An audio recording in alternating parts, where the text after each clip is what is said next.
The envelope that erased me and built me. The envelope wasn't supposed to shake. Not in my hand. Not in that restaurant. Not on my graduation day. But it did. My mother slid it across the white linen tablecloth like a contract she couldn't wait to be rid of. Her diamond ring caught the light, almost celebratory, like the moment she had been waiting for. My sister leaned in with her phone, pretending the scene was worth recording. The string quartet hesitated mid-note. The waiter froze. Even the candles flickered. Inside the envelope was a money. Not a congratulations card. Not pride. It was a disownment letter. Signed by all of them. My graduation present. I folded it once. Twice. Stood up. No tears. No words. Not even anger. Just silence. Silence heavy enough to break something they didn't know I still had. They thought they had written the end of my story. They had no idea they'd just begun writing their own. Stay until the end. You'll understand how silence rewrites everything. The house where love had requirements. Growing up, I learned early. Love in my family wasn't given. It was earned.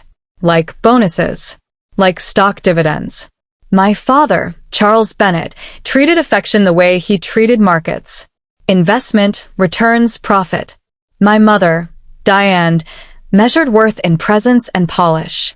Public smiles, perfectly hosted dinners, gratitude rehearsed in front of gilded mirrors. My sister, Avery, was the perfect product of both of them. Polished. Efficient. Strategic. At dinner parties, I was always introduced last. Avery is a senior associate in New York. Beam of pride, hand on shoulder, perfect daughter glow. And this is Taylor. She's still studying. Still studying. Said with the same tone people use when describing a delayed flight. Faces turned back to their champagne. I learned to smile. Quietly. Predictably. Our dining room always smelled of cedar polish and expectation. The chandelier above the crystal table fractured the light into tiny reflections across my glass, reflections that never settled. I used to count them. Little broken halos. While my father talked about mergers, while my mother pretended philanthropy was her personality, while Avery floated effortlessly, hitting every social cue like choreography, I collected data. Because in a house like that, silence becomes its own language. Avery thrived in that world. She knew exactly when to laugh softly, when to tilt her head, when to turn vulnerability into a performance. I studied her movements like a scientist. Every gesture earned approval. Me? I worked nights at a cafe near campus. The espresso machine hissed louder than anything my family ever said to me. People didn't care about last names there. They cared about getting their orders right. Names spelled correctly. Simple. Honest. I liked that world. It made sense. One Sunday, after a long shift, sweat still on my collar, I walked into the kitchen. Avery sat with her laptop open. My father poured wine like the hero in his own story. "We were just talking about you," he said, swirling his glass like the truth was inside it. "Avery thinks you're wasting your time behind a coffee counter." Avery didn't look up. Her voice was light, but sharp enough to cut skin. "It's not wasting, Dad. It's character building." I laughed. Quietly, of course. Like I'd been trained. "I'm funding my tuition," I said. My father shrugged. "Degrees don't pay bills, Taylor. Numbers do. Remember that." I wanted to remind him I understood numbers better than anyone in that house. That I could build models, track outcomes, analyze patterns. But his attention had already returned to Avery. That night, I stopped trying to join conversations. I became the observer, not the participant. Still, there were small moments I thought maybe things could change. Like the day I earned a national research scholarship, one of the highest in my field. I emailed them the article. Sent the press clipping. Waited. 6 hours later, my mother replied, "So proud of you, sweetheart. We have a gala tonight. Can we post about it tomorrow?" They never did. That day, something simple and devastating clicked. Some families only celebrate you when your success makes them look good. The restaurant was silent. Everyone watched. Me. The envelope. The fall of a family that never claimed me. They thought they had taken everything from me. But what they didn't understand was this. I had already removed them from my life long before they made it official. That paper wasn't a disownment. It was a confirmation. A release. Their ending. My beginning. And what happened after. How silence rewrote every part of their carefully curated lives. Stay with me, because the quiet has a way of echoing, louder than any scream. The night before they tried to erase me. Permanent. That word should have hurt, but in my family it was the only thing that made sense. Attention was a currency in the Bennett household, and I was the unpaid intern in someone else's empire. The crystal glasses always clinked in perfect rhythm, as if even the house itself celebrated my invisibility. Not a coincidence. Not once. That was the night I finally learned my place. Somewhere between silence and proof. The message that wasn't really a message. 2 days before graduation, a notification lit up the family group chat. A reservation link. Maison Lumiere. Of course. The restaurant my mother booked for every milestone. Every milestone that wasn't mine. The message read, pre-graduation dinner for Taylor. Dress appropriately. No emoji. No warmth. Formality wrapped in parental control. I clicked the link, and there it was. Guest list. Charles Bennett, Diane Bennett, Avery Bennett. Not me. Not the graduate. It wasn't a mistake. It was a declaration. 1 hour later, Avery messaged privately. Don't overthink it. It's just formatting. Formatting. The word echoed in my head like metal against concrete. That was how they categorized me. A variable. A placeholder. Something you could delete without changing the overall equation. The night I saw the truth for the first time. That night I sat at my desk, the city lights flickering against the window like static. Like interference. Like the world was trying to tell me something I hadn't wanted to hear. My inbox was filled with unread notifications. Investors. Classmates. Professors. Opportunities. Achievements that should have meant something. But they didn't. Not when the people who taught you your worth still measured you in silence. I opened old family photos. Vacations. Holidays. Galas. My mother's flawless posture. My father's rehearsed charm. Avery's professional warmth. And me, always at the edge of the frame. Half lit. Half seen. It wasn't new. It was just the first time I saw it without hope. The email that cut through all of it. The next morning, an email arrived. Commencement speech slot confirmed. Dr. Alvarez, my mentor, had nominated me for the Young Leader in Technology Award. She wrote, "This is your moment, Taylor. Own it quietly." Quietly. That word felt like a lifeline. A solid surface in a world made of glass. I closed the laptop and inhaled. The sunlight sliced through the blinds in clean geometric lines. Suddenly, I saw how precise everything around me had become. The coffee mug aligned with the notebook. The papers organized by color.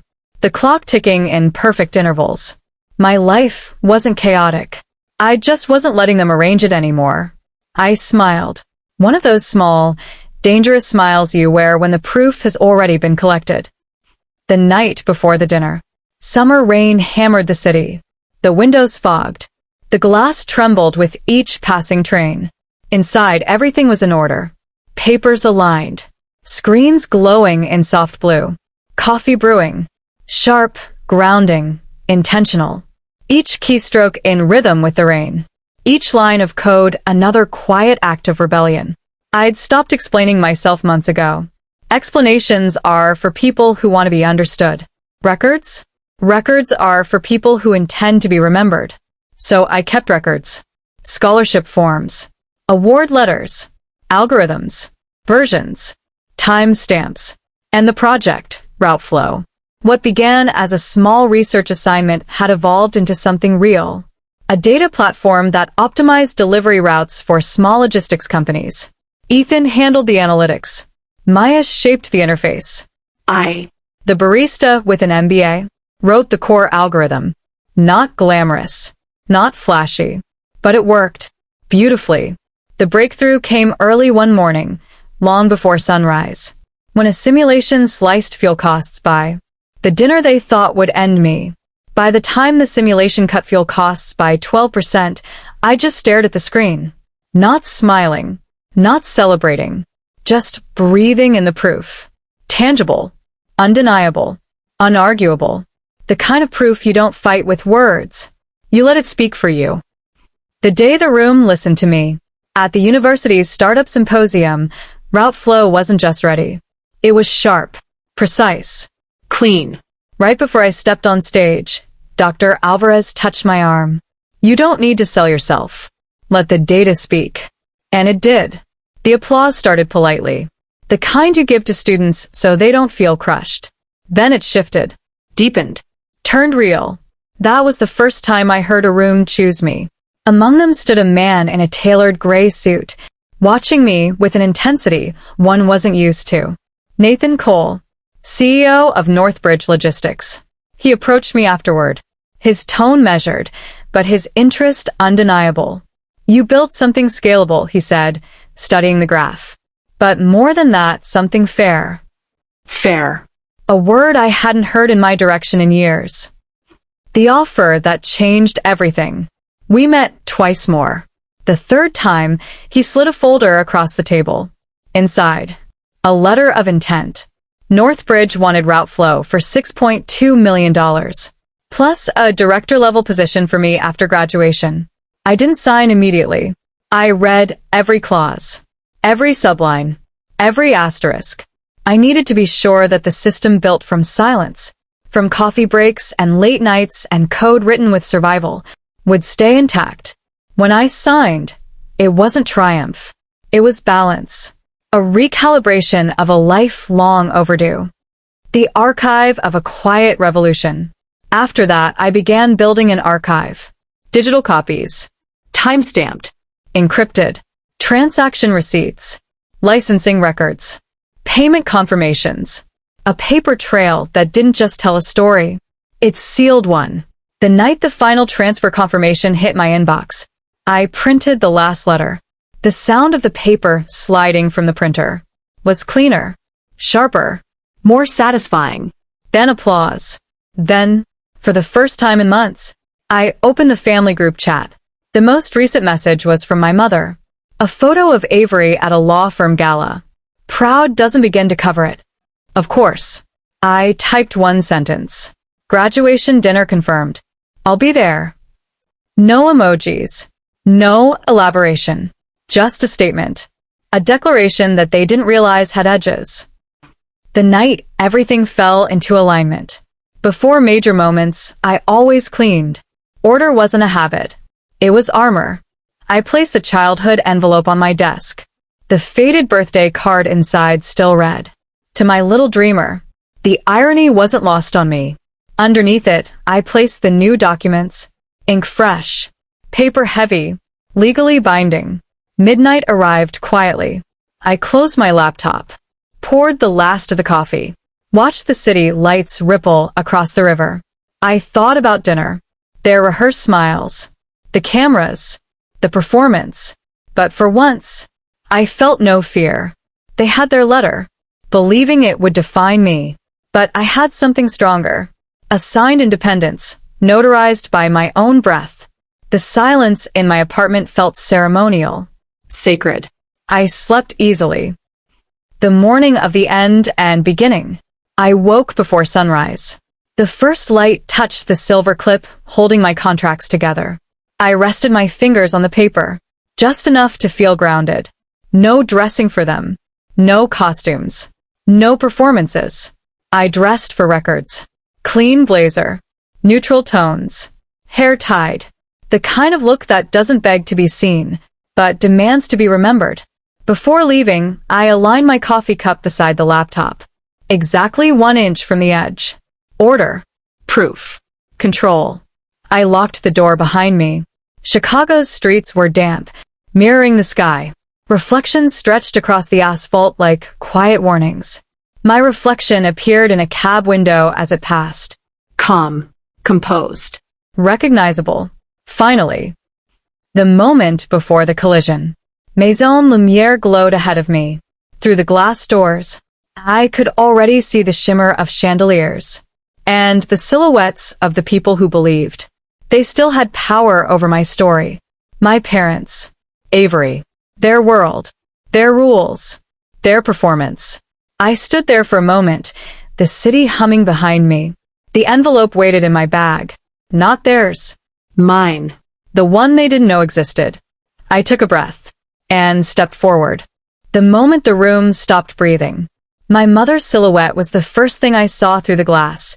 The familiar tilt of her head, the frozen smile she practiced, like it was part of her skincare routine. Avery was already filming, angling her phone for the perfect shot, the kind she could caption later with, "So proud of my sister." For people who didn't know any better. I breathed once, steady. They thought tonight was their stage. They had no idea the script wasn't theirs anymore. Wasn't even written in their language. I wasn't walking into their performance. I was walking into proof. The hostess who knew before anyone else. "Bennett party?" she asked. Her tone was crisp, polite, but the flicker in her eyes said everything. My name wasn't on the reservation. It wasn't supposed to be. I nodded anyway. Yes. They're expecting me. Inside, the air smelled of truffle butter and expensive indifference. My family sat beneath a chandelier, its light falling on them like a spotlight they didn't earn. My mother waved at me with a brightness that felt rehearsed. Avery raised her phone slightly, framing the scene. I walked toward them like someone stepping onto a battlefield, already mapped in advance. The envelope. "Taylor, darling," my mother said, her voice dipped in sugar that never melted. "We have something special for you." A server appeared, white gloves, perfect posture, setting a pristine envelope by my plate. My father cleared his throat. Authority practiced. Tone polished. "It's time we all move forward." My mother smiled wider. "From all of us." Avery's camera caught everything. The envelope. The silk tablecloth. My stillness. I opened it slowly. Heavy paper. Embossed. Legal. "We, the undersigned, hereby release and relinquish all familial obligations and ties with Taylor Bennett." Signed. Initialed. Perfect loops. Perfect betrayal. My graduation gift. They watched me like spectators waiting for a collapse. A tear. A crack. A scene. But I had already survived the real collapse years ago. I folded the paper once. Twice. Placed it beside my coffee spoon. "Thank you," I said. Even. Controlled. Sharp enough to cut velvet. Avery blinked. "You're thanking us?" I met her eyes. Not to reassure her, just to close the distance between truth and facade. The air tightened, thin as glass. The folder. My father shifted. My mother's fingers hovered over her wine. Avery lowered her phone a fraction, unsure what she was filming anymore. "Taylor," my mother whispered, "you don't have to make this harder." But I was already reaching into my bag. The folder slid onto the table with a quiet finality. Neutral gray. Same shade as Nathan Cole's suit. I opened it toward them. Inside, the acquisition announcement. Northbridge letterhead gleaming. And beneath it, my name. Director of Data Operations. Route Flow. Integration Lead. Silence. Dense. Heavy. The quartet in the corner shifted to a slower song. One that sounded like the music you'd hear At the end of something. Avery leaned forward first. "This is yours?" "Yes."